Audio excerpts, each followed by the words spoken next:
Martín, alias Boca de Burro. Empezó a salir a quitar motores para la calle, a que usar en yola para los minas, a asaltar a la gente, a quitárselo militarmente. Los coros de él eran de estos jóvenes del 27, un tal llamado Carlitín. Y ya empezaron entonces a otro nivel incontrolable. Caché sabía los movimientos de Martín. Martín se camuflajeaba. Ellos venían de hacer un traque de guachupita, de quitarle medio aparato y una prenda a un capo, el cual fueron interceptados por la policía. Y cuando iban saliendo, a Carlitín lo tenían encañonado y ya casi soltando las armas de fuego, el cual Martín salió disparando. Pasó de ser el que no era de nada a ser el que era de algo por encima de todo el mundo en los guandules. Y con un suene terrible, que donde se decía ahí viene Martín, dejaban el limpio. Y había que darle su cuarto en los puntos. Y había que darle estupefacientes. Muy buena noche, mi gente. Bienvenido a este su espacio, dirigido por este personaje llamado Cristian Batista, cariñosamente Mutombo, la cuarta leyenda. Les deseamos muchas bendiciones a todos esos seguidores que nos siguen, que ven nuestros videos, que nos comentan, que comparten y que dan like. Les deseamos muchas bendiciones para usted y toda su familia. Hoy estaré haciendo memoria y narrando su historia, la historia de un joven muy famoso y conocido en el bajo mundo de los guandules llamado Martín, alias Boca de Burro. Voy a hablar la historia de este joven, ya que lo conocí y nos criamos juntos desde muy pequeño. Éramos amigos. Y este joven cómo se fue abriendo paso en el mundo delincuencial. Hemos dado algunas pinceladas de él en otras ocasiones, de muchísimas cosas, de sus ocurrencias y de cosas que él hizo que no fueron bien vistas por la barriada. Pero cabe bien destacar que este muchacho había sido muy querido por todos nosotros en el barrio, porque tenía un carisma. Era un muchacho que se comportaba bien en sus inicios, no era un muchacho de problemas, era un joven muy juguetón. Nosotros llegamos toditos a practicar boxeo con el distinguido, hoy siervo de Dios, Leo Gómez. Andábamos siempre jugando bola, jugando tapitas, jugando el topao, jugando cero mata cero, unidad de Bruno, jugando el taquito, jugando la placa, jugando vitilla, jugando pelota. Lo único que ahí abajo no se jugaba basquetbol en ese entonces, porque no había cancha, pero todos los otros juegos, jugábamos tapitas, jugábamos póker de la papeleta esa que uno hacía de la caja de fósforo de antes, que venían la amarilla, que venían la verde, que venían la morada, que la amarilla eran de 100, la morada eran de 50, y diferentes tipos de cajas de fósforo. Y la caja de fósforo americana, habían cajas de fósforo de 1000 pesos, de 500 y así, etcétera, etcétera. Nosotros jugábamos todos esos juegos. Nosotros nos criamos juntos a ese nivel, a tal punto que Martín era muy carismático. Eso sí, que le gustaba estar peleando mucho al puño, y porque siempre fue más grande que los demás tigueritos, pero muy joven. Era un muchacho, un bobo del barrio, un pendejo, como dicen en el ardor popular, un cobarde, un pendejo, ¿entiendes? Entonces, pero que Martín Bocaburro era un muchacho muy sano, muy sano. Ustedes saben que dice un dicho: dime con quién anda y te diré quién eres. Mi mamá me decía a mí: no te quiero ver con fulano, ni con fulano, ni con fulano, ni con Percejo. Usted va a andar como la mala rey, solo. Entonces, cada vez que mi mamá me veía con ciertos muchachos que ella entendía, porque se sonaba en el barrio de que eran mañosos, ella me daba una pela, que no me quería ver ni siquiera hablando con ellos. Entonces, esto va contagiando a uno, porque precisamente con lo que son mañosos es que a uno le gustaba hacer coro, con lo más malapalabroso del barrio, con los que no respetaban ni a joven ni a viejo. Había unos tigueritos picantes que le estaban a pedrar a cualquiera, por más tiguerones que sean. Había unos tigueritos ahí que con ellos no se puede inventar. Había un chamaquito que le llamaban Willy. Ese era malcriadísimo y no le tenía miedo a nadie, por más grande que sea, de que fulano de estar siendo un tiguerito. Le fajaba a pedrar a lo más grande. Al que él no podía ponérsela con los puños, que él sabía, le fajaba a pedrar. Entonces, los tigres, por no fracasar muchas veces con ese tipo de joven así, lo que hacían era que lo soltaban en banda. Willy era el terror del barrio.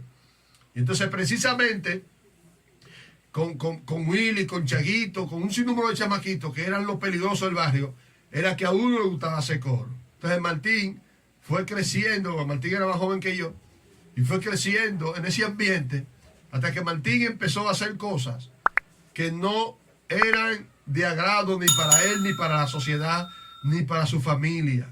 La familia de Martín eran gente trabajadora, gente seria, gente querida del barrio. Entonces Martín se fue involucrando con un sinnúmero de jóvenes que tenían malas costumbres, malas mañas, y él fue adquiriendo esas malas costumbres. Pero también Martín se dio un verdugo poniendo luz en el barrio. Usted sabe que siempre hay una gente en el barrio que cada vez que la luz se va, busca a fulano para que arregle la luz. Entonces el chamaquito se fue moviendo en esa área también, de poner luz y de buscarse su dinero a ese nivel, pero también seguía metiendo la mano, seguía de mañoso, seguía robando, y empezó a salir con otros jóvenes del puentecito. Empezó a salir a quitar motores para la calle, a que usar en yola para los minas, a asaltar a la gente, a quitárselo militarmente, hasta que el chamaquito, ellos se fueron armando con 38, con pistola, y ya empezaron entonces a otro nivel, a un nivel muy fuerte. ¿Qué sucede? Que ponen a Caché de puesto para los guandules. Los guandules estaba incontrolable. Martín, Caché sabía los movimientos de Martín. Martín se camuflajeaba, como lo llegó a hacer en su tiempo Beban, que Beban para la gente de día, él estaba tranquilo, pero salía de madrugada a quitárselo a la gente, a quitar motores y a dar pepazo. Y de día la gente lo llegaron a ver hasta trabajando, haciendo obras. Beban llegó a trabajar, pero de madrugada hacía su desorden. Los policías sabían que él no estaba tranquilo, que él estaba haciendo sus malabares, y un día en el colmado de Pilón fue chivateado por un señor que le llamaban el Barrigú, allá casi frente al negocio de vender comida que le llamaban El Pilón. Entonces ahí fue chivateado Beban de que él no estaba tranquilo, de que él seguía robando, y ya estaba en la querella de que él estaba tranquilo, era de día, pero que cuando caía la noche se disfrazaba, salía. Beban tenía un 357 real y asaltaba a la gente. Entonces la policía lo que hicieron fue que le hicieron una camarona. Beban era de Loquín y salieron de él. Fue un viernes que a Beban le dieron para abajo. Desde mi casa se oían los disparos. Asimismo, de esa misma forma, Caché sabía que Martín no estaba tranquilo. En una ocasión Caché agarró a Martín en un palo de luz poniendo una luz, arreglando una luz. Y tuvo su mamá que venir y rogar para que Caché no le diera para abajo. Hasta que por fin Martín se desacató a un nivel que ya los coros de él eran de estos jóvenes del 27, un tal llamado Carlitín, que estaba allá a Carta Blanca. Martín se dio tan fuerte y se desacató de una manera tal, que el mismo Carlitín tenía que hacer lo que diga Martín. No, esto es lo que se va a hacer y eso es lo que se iba a hacer. En una ocasión, ellos venían de hacer un traque de guachupita, de quitarle medio aparato y una prenda a un capo, el cual fueron interceptados por la policía. Y cuando iban saliendo, a Carlitín lo tenían encañonado y ya casi soltando las armas de fuego, el cual Martín salió disparando, porque él sabía que si en ese momento se doblaban, como quiera a ellos les salía muerte. Y él salió disparando y se armó el tiroteo y la persecución detrás de ellos. Caché con otro teniente, con otro oficial, muchos policías dándole seguimiento. Y en una corriendo, Martín le dice a Carlitín: vamos a salir de esto. Y se devolvieron y se fueron a los tiros con Caché y con el otro oficial que Caché andaba. Y en ese tiroteo Martín salió avaliado en un muslo del pie, pero él lició un policía, un oficial que andaba con Caché. Martín sube por el Calientísimo, pero los policías le van dando seguimiento por el rastro de la sangre que él va dejando. Entonces, un amigo, el cual me reservo el nombre porque es un hombre serio, pero en ese entonces él hacía su movimiento, pero hoy es un hombre serio y tiene su familia. Él ve que Martín está en una casa sangrando y lo mueve de esa casa. Le pone un trapo para pararle la sangre, porque por el rastro de la sangre que él va dejando, los policías le van dando seguimiento. Entonces le pone un trapo y lo mueve de la casa para otra casa más lejana. Y precisamente los policías se tiraron en la casa de donde él había sacado Martín en ese momento. Que si lo hubieran encontrado ahí en ese momento, hubiesen salido de él. Entonces, de esa forma, en ese momento, Martín sale ileso, mas luego cuando se sana, sigue el azote. Era tan fuerte el sonido de Martín que la gente cuando oían, ahí viene Martín, podía ser de día, y la gente recogía sus muchachos y trancaban sus puertas. No porque Martín le iba a hacer algo o le hacía algo a la gente seria. No, no era por eso. Era porque cuando se mencionaba Martín, era mencionar el equipo en ese momento. O sea, hablar del equipo de ese momento es hablar de unos policías que no le temblaba el pulso para darle para abajo a ese tipo de delincuentes. Entonces, la gente darse cuenta que Martín estaba en la calle era un aviso de decir, recojan a los muchachos, recojan a los niños, porque se esperaba que en cualquier momento hubiera un tiroteo. Porque por donde Martín pasaba una trulla de policía. Era una especie de personas que estaban como alerta para saber cuando Martín estaba en el barrio. Y cuando Martín andaba en el barrio, entonces la gente llamaban y de una vez se tiraban la policía y se armaban los juideros y se armaban los tiroteos. Así de esa forma estaba la situación y la vida de Martín. Una vida de zozobra. Que Martín cuando llegaba al barrio tenía que estar obligatoriamente enchuchado desde que llegaba. Mira, de fulano, dile que me mande un número, que estoy aquí, que me mande tanto. Y todos los que vendían estupefacientes en esa área tenían que mandarle su cuarto y mandarle su estupefaciente. Martín llegó un momento que ya él no estaba en el barrio, pero de vez en cuando, siempre mayormente empezaba a bajar, era los fines de semana.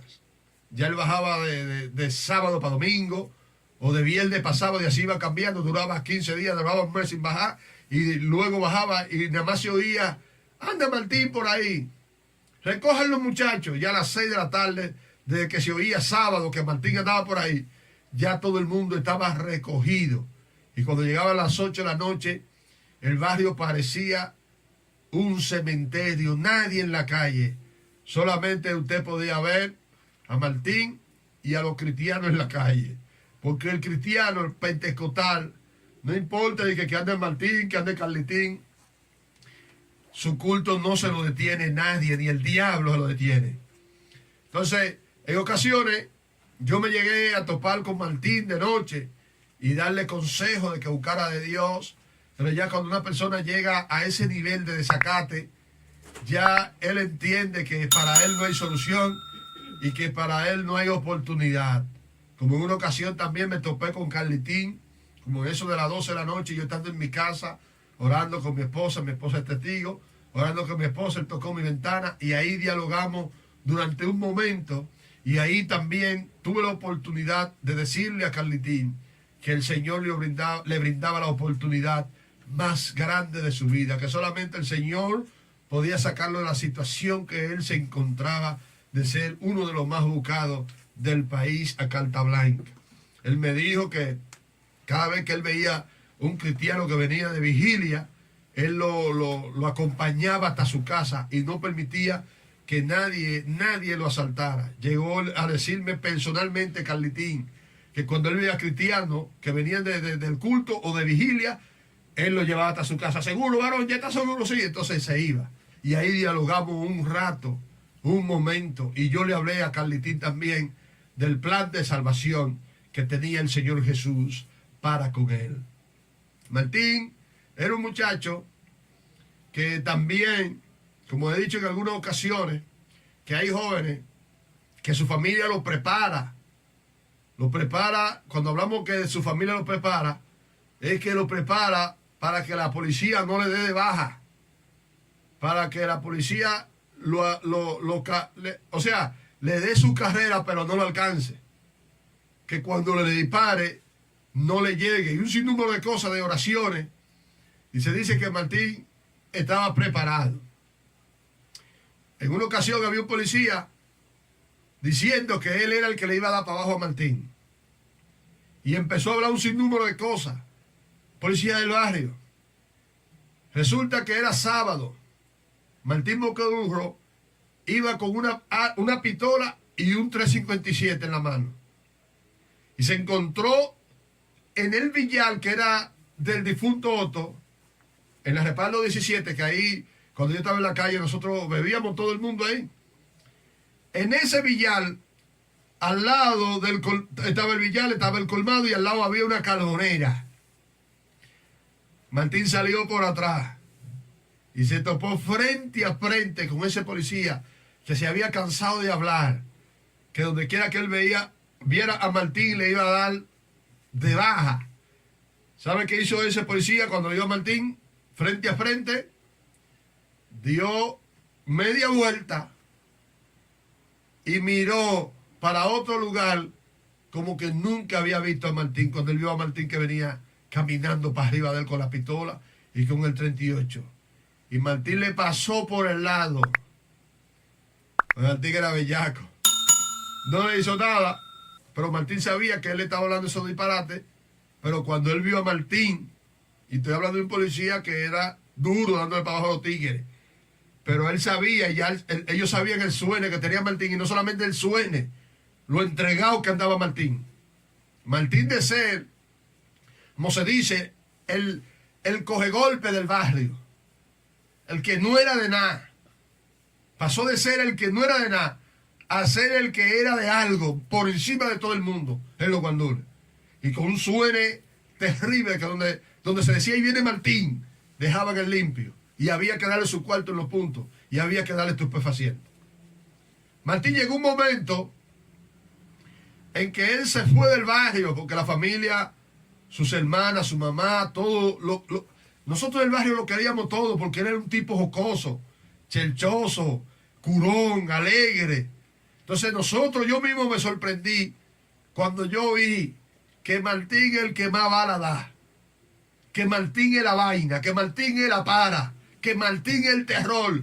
Y yo llegué a oír en la noticia, una noticia que daban antes a las 12 del mediodía, un boletín de noticias, llegué a oír el nombre de él y el apodo. Ahora mismo un enfrentamiento de la policía en los guandules con fulano de tal, alias Martín Bocaburro. Digo, ¿qué? Y esos boletines lo oíamos constante, que no fue de que un tiroteo una vez, es a cada rato. Entonces, llega un momento en que Martín se desaparece del barrio y se va a vivir a Asua. Y allá en Asua, su nombre va siendo olvidado, porque a veces los tigres se van para un campito, se tranquilizan y el nombre merma, porque van subiendo entonces otros jóvenes que van robando y acaparando el sonido, y el sonido del que estaba antes se va opacando y ya nadie lo menciona porque no está en el barrio. Pero Martín Bocaburro, estando en Asua, comete el error de que un tipo está en una jipeta y él ve la arma de fuego del tipo y brinca y salta y coge la arma de fuego. El diablo lo tentó y coge la arma de fuego, encañado el tipo, se le lleva la arma y entonces vuelve de nuevo para la capital. Entonces ahí vuelve de nuevo el calentón, el sofoque, el juidero. Después de tanto tiempo que ya él estaba frío, vuelve al calentón otra vez. Resulta que Martín Bocaburro cae preso. Él estuvo en La Victoria. Yo lo fui a visitar en las 5, por las 5 él vivía. De repente Martín Bocaburro sale y vuelve a lo mismo. Como dice el dicho, es que ya después que tú tienes una fama así, que tú te acostumbras a que tú eres el terror, de que a ti hay que darte dinero y estupefacientes por el nombre que ya tú creaste, y de que tú no coges esa, y de que tú eres un comandante, ya entonces estos hombres se creen la película y no saben que ya hay tigres que, como le tienen pánico, le tienen planean salir de ese tipo de personas así. Porque hay jóvenes que se han abierto paso en el mundo delincuencial, en el bajo mundo criminal, se han abierto paso, pero ellos, en vez de poner a funcionar la mente para buscar dinero, ellos siguen en los problemas. Porque ahora en punto de que ya Martín Boqueburro, como había hecho su nombre, él se ponía a hacer otros tipos de actividades, ya nadie iba a forzar con él, porque sabían que era un tipo que se había enfrentado no solamente a los tigres, sino que se había enfrentado a los policías, y no solamente a cualquier policía. Estamos hablando de policías criminales, de policías asesinos, que llevaban ya 5 y hasta más muertos, que no le temblaba el pulso de darle para abajo a los bandidos, a los delincuentes como él. Entonces, cuando un delincuente ve que tú tienes el valor de enfrentarte a Caché, a Medina, a cualquiera de esos comandantes que eran asesinos, y que a ti no te temblaba el pulso para tú irte a los tiros con él, y que tú no cogías eso, pues entonces los tigres dicen, bueno, este tipo es la vaina, como lo hizo Chita, como lo hizo Pingú, como lo hizo Mar, como lo hacía Ignacio el Caballo, que esos tigres se iban con los policías fuertes de homicidio. Entonces, no todos los tigres tuvieron el valor o el desacato de irse a los tiros con la policía, porque habían tigres que cuando le hablaban de tigres no había problema, pero cuando le hablaban homicidio, te estás buscando, tú estás sonando en homicidio, prófugo quiere saber tu paradero, dónde tú estás, están preguntando por ti en prófugo. Hermano, había que darle pastillas para la flojera, jóvenes que se iban del barrio, porque no era fácil estar en la boca de los policías, de prófugos, de homicidio, de los criminales, thriller y Espíritu Santo, en boca de esos comandantes. Ambiori te quiere ver, fulano está preguntando por ti, Vilorio te quiere ver, thriller te quiere ver, fulano te quiere ver. Terrible, a cualquiera le daba flojera.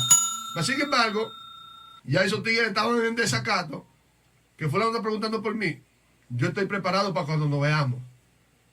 Entonces ya tú creas un nombre de gente que no están en esa vida, en ese desacato igual que tú.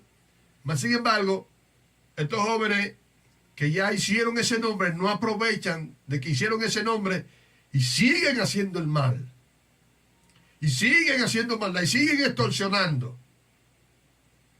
Llegó un momento en que había que salir de Martín. Y se dice que hubo un plan en contra de Martín.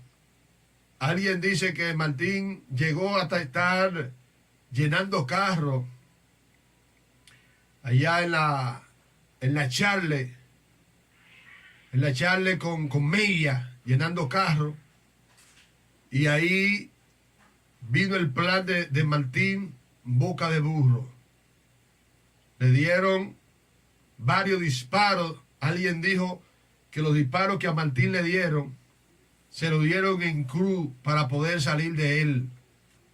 Le dieron varios disparos en cruz para poderle darle de baja a Martín Boqueburro. O sea, estas historias nos dejan ver que por más alto que tú llegues a nivel delincuencial en el bajo mundo, si tú sigues sembrando maldad, maldad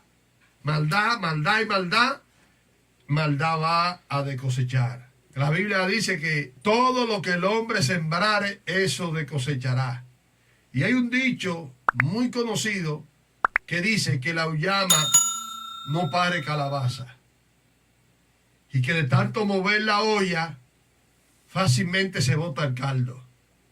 O sea, la gente no puede insistir tanto en el mal, porque el mal, cuando empiece a repercutir en contra, va a venir con toda en contra tuya, porque se te va juntando y acumulando toda la que hiciste ahorita, la que hiciste ayer, la que hiciste antes de ayer, y cuando se te juntan todas, no vas a poder con todas.